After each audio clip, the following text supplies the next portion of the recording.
that I made, and with the pointy tools, you of course can draw more details, like so. Or actually, if you choose, I did put some little plastic knives. Depending upon the thickness, you could hold the knife horizontally and pull it out and then have your penguin's mouth open. If I had extra clay, you could even talk a little louder here. You could make a little fish kind of thing and scratch and attach it in his mouth. Penguins have some texture. You can use the tool and just draw lines like this. But when you do that, you want to make sure that you go deep enough into the clay body so there's actually contrast in surface, because when you glaze your pieces, the glaze will pool in the incised areas. You can use the tool for that. Say you have scales, which I know penguins don't have scales, you can put your finger right towards the tip of a knife and just press the knife in. Don't press too hard though. Yeah, because this clay is really soft. Your pieces will be a little bit harder because they've existed, but you can do a treatment like that. Or also you can use the knife to do this. You're not obligated to do realistic textures. If you wanted to do patterns or something, you can do that. You were talking about the sheep. To make something look like curly fur, you can draw little corkscrews like this all over the surface of your piece, and it'll look like poodle or sheep, like so. And then like just take the time to clean the boogers out of the cracks that you've just created, and it'll be worth it. Yes. Right? So like I do notice that some kids on the texture are letting some wrinkles and cracks just stay there. Today would be a great day to smooth those out and then do the textures that Susan's showing us. Maybe do a loop tool too with the... That's what we're doing. Next. All right, cool. I'm going to erase because your fingers are magic erasers. You have to be really careful with the loop tools. You want to make sure that you don't go too deep into the clay.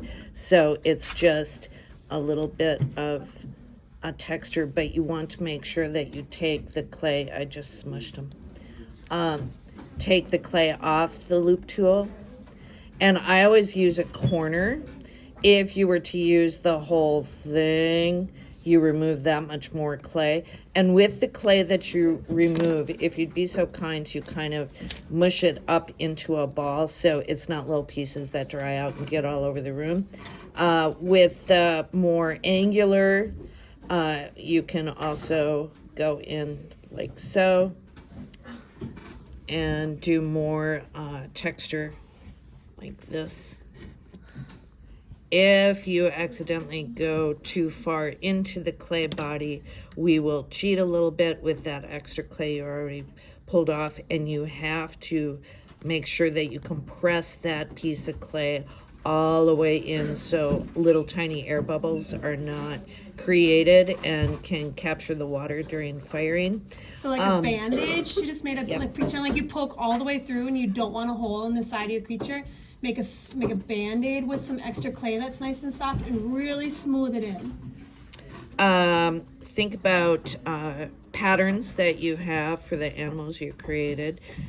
Penguins always have kind of, well, some penguins have a white belly. So you could do something like that. Really a defined line, like so. As Miss Alyssa talked about, you'll have the option of using a white or black underglaze. When you apply the white, then you do, or the black, you do have the option of drawing back through that white, so you would have high contrast between the brown red of the clay and the white that you applied. Contrast creates visual interest. It'll make your pieces look really awesome. I'll show you guys what she means next class, but like she's just scratched out the surface on the belly of the penguin that'll be white. So when you go to paint white underglaze next class, you'll know exactly where to put it.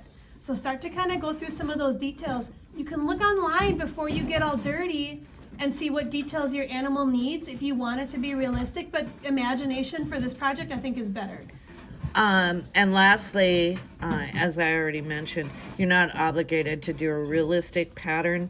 If you wanted to do, little circles all over your piece, or you could do more square, like a grid pattern, or you could do angles. You can also do different patterns in different sections of your piece, which again would add visual interest to your finished project. You could like make a little heart, a pancake heart, cut it out and then put it on top of the chest, and it could like be a 3D heart that pops out, or stars or something, right? So that could be Yes. surface texture too. Or I'm gonna steal more. You could make probably not the fellows, but some students like to make a little Almost done, guys. Piper. a little bow, Yeah. Oh, guys, we need some Alan Page bow ties. on your creatures. Excellent. He would be awesome you go, like right that. there. All right. That'd So, be cool. last thing, Susan, show them where they should put their names and their class again. Names have to be on the bottom. I make sure there's a hole, but you're welcome to put a hole. That's so the water has a way to escape. It's kind of a chimney. And then make sure your name is carved deep enough into the clay body on the bottom. You will not be glazing or putting underglaze on the bottom of your pieces where it sits. We have to keep that clear. We're A-Day. If you don't do it deep enough, it'll just smear and Yeah. erase when you set it down. This is how we keep them straight when we're firing them. Okay? Exactly. All right.